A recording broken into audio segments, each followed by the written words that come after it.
Good afternoon, and I'm delighted to be joined by Jim Foran, CEO of PVStop, who went through EN21 last year. Jim, what a delight to see you. Hi, how are you doing? You too.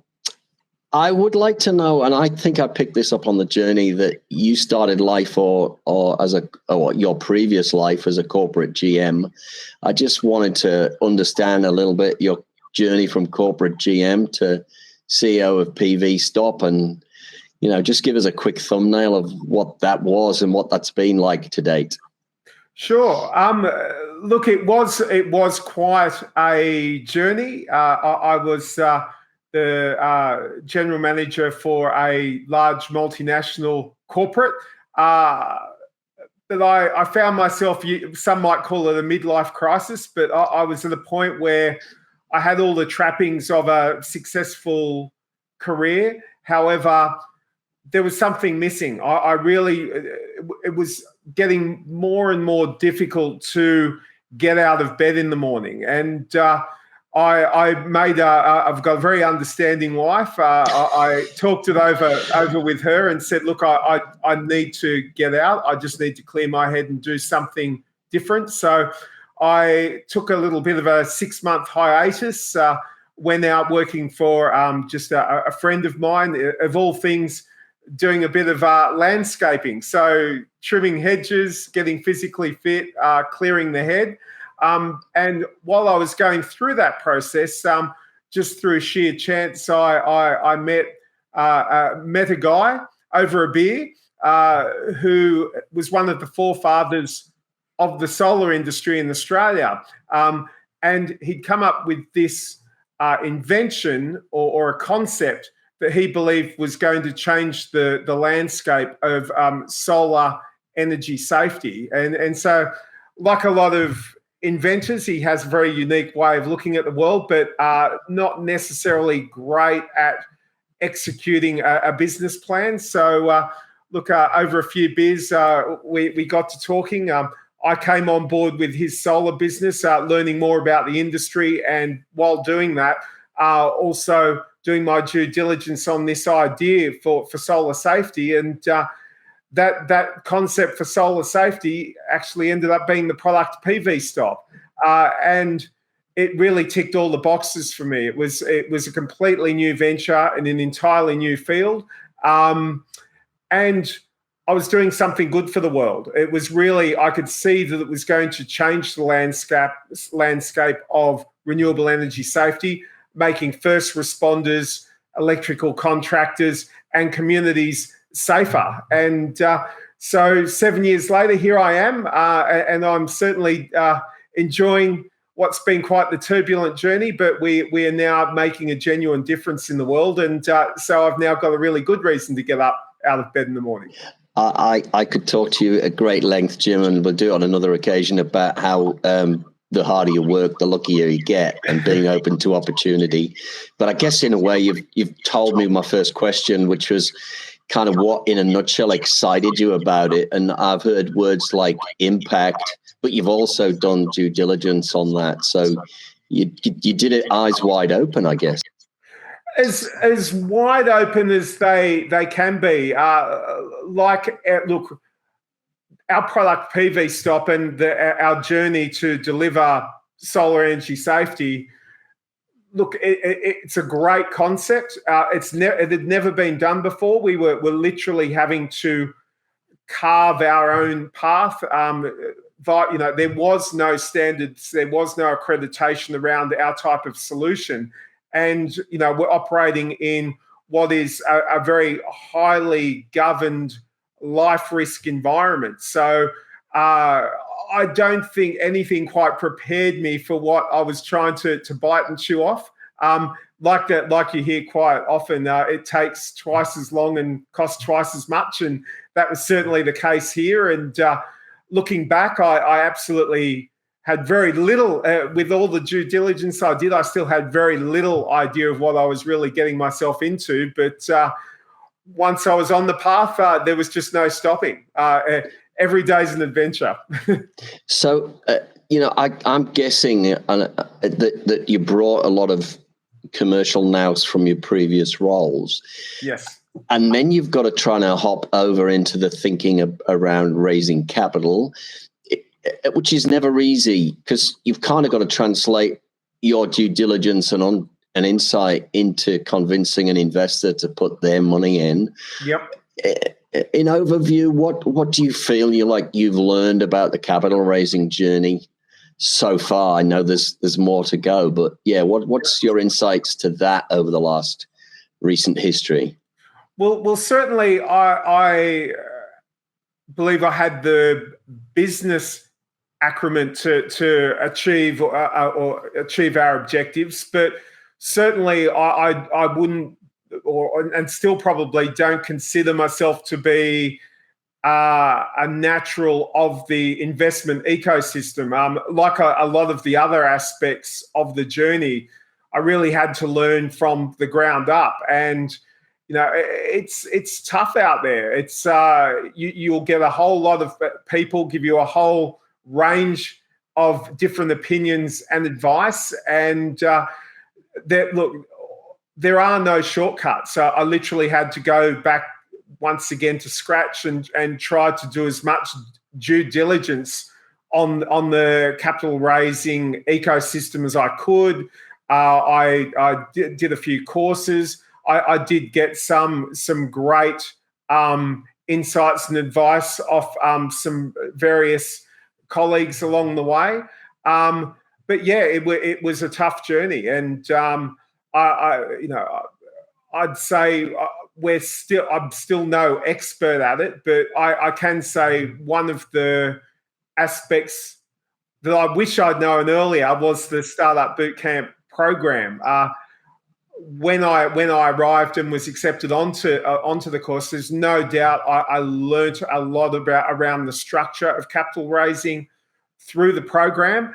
And in hindsight, I only wished I'd found out about it maybe 2 years earlier. I think I could have saved myself a lot of mistakes and heartache and money along the way. I think that's part of our DNA. Is I think it's full of people who've been down a similar journey and want to help other entrepreneurs avoid some of the pitfalls and learning. But let me pick apart that learning journey. Here's my take. And it's a bit like two sides of a coin. Investors are often looking for something new and different, but actually telling an investor that this is a completely unique product, nobody's ever done it before, can actually be a little bit scary at the same time. Absolutely. So how were you able, or have you been able to sell the potential without getting carried away that this is a crazy idea, and yet give investors enough framework to understand some disciplined expectation around what was possible in the immediate future? How have you managed to navigate those two tracks? Yeah, look, I think the most important aspect of that is finding the right investors. And that isn't necessarily here just in Australia. It can be on a broader global scale. But you hear a lot of investors talk, preach around looking for innovation and looking for positive impact and all the rest of it. In my experience, there's a lot of buzzwords around that, and finding the investors who are prepared to put their money where their mouth is two entirely separate, different things. And look, I think in some ways we were already around, and I bootstrapped the business for nearly 5 years before we started looking for investments. So we're in a unique situation. We had been around about 5 years, really establishing a framework for global approval for our product before we went looking for money. But on the revenue side, we were still and still are virtually a startup. We've still done under $1 million worth of revenue, and that's the challenge. You'll get investors who say they will support early stage businesses. However, when push comes to shove, they do want to see revenue, or they want a really defined runway towards revenue with clearly marked KPIs along the way. And for a startup, that can sometimes be challenging. You know your potential, but being able to justify and validate that pathway you're taking is not always an easy process. Hence, finding the right investor who really can understand your technology and can buy into your vision and truly understand what you're trying to achieve is absolutely paramount. It's interesting, Jim, and we can talk further about this on another occasion, that we're starting to see clean tech in the decarbonised journey that is gone through regulatory approval. It's not for the faint-hearted. It's a hell of a mature approach, but it can give you 2 or 3 years advantage that it's very, very difficult for others to catch up. Yes. So I think praise to you and your team for actually doing that. Again, you started to shine a light on something else I'm curious about, which is, given where you're at in your journey, and look, I think the potential for PVStop is massive. In that journey, what do you see as kind of the ideal investor? Can you sort of paint a picture of what that kind of investor looks like? Yeah, well, look, there's a couple of aspects to the perfect investor. Number one, obviously, is to have money they can invest. But when you look at a wish list, it's really an investor who not only brings money, but can also bring either skill sets or networks to the table. Any startup, any journey any founder goes through, it's a remarkably difficult journey. As you say, it's not for the faint-hearted. So to find investors who understand your vision, have an understanding of, obviously, the foundation in the technology space that you're operating in, and who can be patient, who can work with you and is prepared to invest in that journey for what can potentially be a number of years. I think they're the critical factors. And I'm fortunate enough, I've got a few investors on board who are like that, and who are, it's very important to keep your investors up to speed, but it's very important that they also give you the room to operate and focus on delivering the objectives. So I've been very lucky. I've had some investors come on board who've been great. They've either brought networks, skill sets, as well as the money, and have also given me the space where needed to get on with executing the objectives of the business. Very special relationship, and that's a great insight. So within that, I'm always curious, things go right, everybody loves it. Things don't go according to plan. Either they're late or they didn't happen the way you thought they were going to do. What's a couple of sort of rules of thumb you could share about, managing expectation and potentially delivering news that's not necessarily the ideal news your investors wanted to hear at that point? Yeah, look, the only advice I can give there, and look, this is just the way I operate, is honesty. It's very tempting when you're getting a lot of rejection to want to embellish or exaggerate what you're trying to do or what you believe the expected outcomes are going to be. But I can just about guarantee it will take twice as long, and it will take cost twice as much. So I've always been very mindful to be conservative with my financial modeling, and do my best to outline the potential threats as well as talk about the opportunities. And then when inevitably things don't go quite as planned, and believe me, you have to be quick on your feet, you have to be nimble, and you have to be ready to pivot. No one's overly surprised. So once again, that's the best I can offer, is just be honest. And not every investor is going to want to hear that. And to be honest, they're not the right investor. Closes the loop beautifully for me, Jim. Can you bring us up to date? Where are you at the moment? What's immediately on the horizon for PVStop? Yeah, well, we've just coming towards the end of a capital raising round, which has been quite successful. Which, given the macro environment, I'm pretty proud of.